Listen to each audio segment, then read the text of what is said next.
Hello and welcome to my channel Medical Chronicles with JC. Today we'll study prostate from surgery. My source today is SRB. So prostate consists of 5 lobes. So first we'll discuss the anatomy. So we have lobes, we have capsules and we have zones. 3 parts where we have divided the anatomy. So prostate has 5 lobes: anterior, posterior, 2 lateral lobes and 1 median lobe. So there are 5 lobes, then we have 2 capsules: true capsule and false capsule. True capsule is a condensation of the gland itself. So true capsule is the condensation of the gland, and it consists of what? It continues with the stroma of the gland. Then we have false capsule. False capsule is the pelvic fascia. False capsule is derived from the pelvic fascia, and on each side, this pelvic fascia, prostatic venous plexuses are embedded into it. Venous plexuses are embedded into it. So we have 5 lobes, 2 capsules, true capsule and false capsule. Then we have 3 zones, McNeil zones, MCNEAL, McNeil zones. So there are 3 zones: peripheral zone, periurethral zone and the central zone. So from the, as the name says, P say peripheral, P say primary carcinoma. So from the peripheral zone of the prostate, primary carcinoma arises, and from the periurethral zone we have BPH. How you will remember this? Urethral se we have urethral symptoms in the BPH. So you will remember that periurethral se BPH arises. So we are done with the 3 zones. So we are done with the basic anatomy of the prostate. Now we'll go for the 2 tests we do most commonly, that is acid phosphatase, and one is your prostate specific antigen, also known as PSA. Alright. So what is acid phosphatase? Acid phosphatase is an enzyme that splits the phosphate in the acidic environments. So how you remember this? The name is acid phosphatase. Acid phosphatase. So it splits the phosphate and it works in the pH which is acidic. That is, it is active at pH 5. So where this enzyme is, this enzyme is present very densely in the prostate. So acid phosphatase is secreted by the prostate, drains into the urethra and to prostate ducts, so the blood levels of these enzymes remain low. So iske blood level are low, but it is concentrated where? In the prostate. Okay, so what do we do? How do we estimate it? We estimate it through serum level on empty stomach. Why empty stomach, you might think? Because when we take certain heavy metals we take in diet, they alter the level of acid phosphatase enzyme. Alright. Okay, so what is the normal value of this? Normal value of this is 0 to 5. 0 to 5 is the normal value, that is the King-Armstrong units. King-Armstrong units per 100 ml of the serum. Okay, so when it is raised significantly in primary carcinoma. It is raised significantly in the primary carcinoma of the prostate with metastasis. Okay, and it does not increase in BPH. That is important. Acid phosphatase value is not only related to the BPH. It helps us in differentiating between the BPH and carcinoma. So this acid phosphatase is increased in the carcinoma, but it is not increased in the BPH. Okay, so it is done. I said this can also increase in acute prostatitis, Paget's disease of bone and hepatic cirrhosis. So someone having hepatic cirrhosis or bone ka Paget's disease, or the third part is prostatitis, acute prostatitis. So this enzyme also raises three conditions. Okay, now I'll come to the PSA. So what is PSA? PSA is a protease. So this PSA is also an enzyme. That is a protease. And it is produced from where? Prostatic epithelium. Epithelium of the prostate.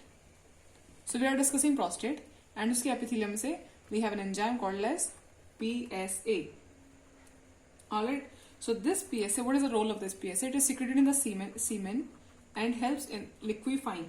It helps in liquefy the semen coagulum formed after the ejaculation. So it is an organ specific. As the name says, prostatic specific antigen. So it is an organ specific. And what is the normal value? Normal value is 4 nanogram per 4 nanogram per ml of the plasma. And if it is more than 10, it is significant. It is more than 10, it is significant. So normal values, you have to remember this, because PSA elevation occurs not only in the carcinoma, but it also occurs in the prostatic hyperplasia and prostatitis.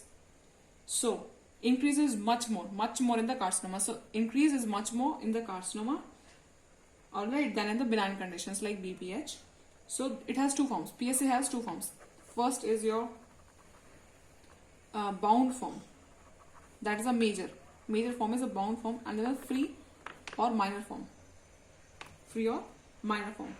So we calculate these forms also, because the difference is there. As the bound form, the major form increases in the carcinoma, and the free or the minor form increases in the benign conditions of the prostate. Alright, now we have discussed the PSA also. There are certain things that are related to it, and we also evaluate them. They are PSA density. So what is PSA density now? PSA density is the PSA per gram of the prostate tissue, and it is more relevant than the PSA itself. Then we have one more entity, pro-PSA. What is pro-PSA? Pro-PSA is an inactive part, so its assessment is often used in the prostatic carcinoma. Alright, when PSA is in the range of 4 to 10, pro-PSA assay is useful to decide that we need the prostatic biopsy or we don't need it. So in the case of dilemma in the carcinoma prostate, we go for pro-PSA also. Okay, there is one more thing, that is your PSA velocity. Now what is PSA velocity?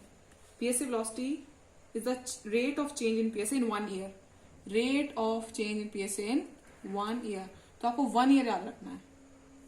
Alright, so what is the normal range? Normal range is more than 2 nanogram per ml per year. Alright, तो इसका more than 2 nanogram per ml per year हो जाता है PSA velocity. और we have PSA doubling time. अब ये क्या होता है? The amount of time where the man's PSA doubles, okay, in around less than 12 months. ठीक है, so PSA doubling time is usually less than 12 months. Okay, then we have free to total PSA ratio.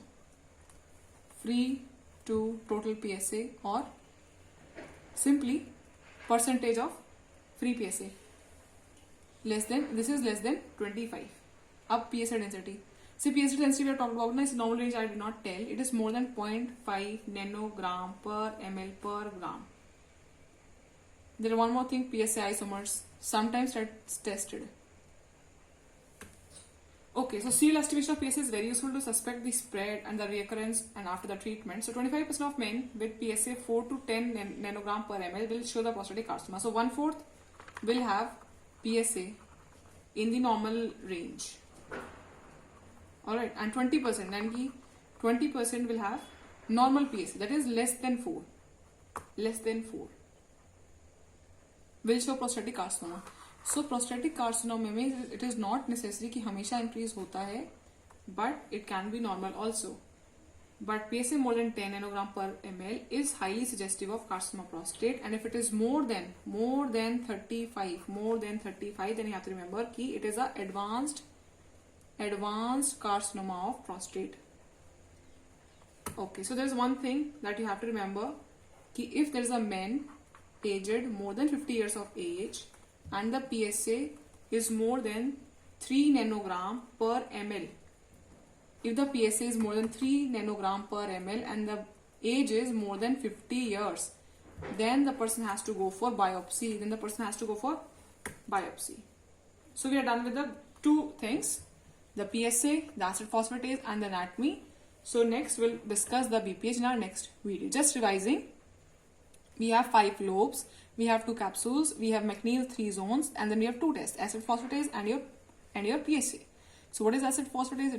It is increased in the primary carcinoma, and it is a phosphate splitting enzyme. It works at acidic environment. So what is blood level we measure, and it is also increased in hepatic cirrhosis, Bohn's period series, and acute prostatitis. Then what is PSA? PSA is a protease which is secreted by the epithelium of the prostate.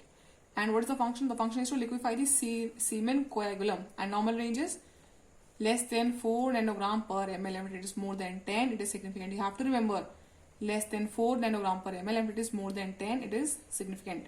Two forms are there. Bound form, major form, which is increase in the carcinoma, and the free or the minor form, that is increase in the benign conditions. There are certain other things that you need to write. That is your PSA density, pro-PSA, PSA velocity, PSA doubling time, free to total PSA percentage, and PSA isomers. Okay, thank you.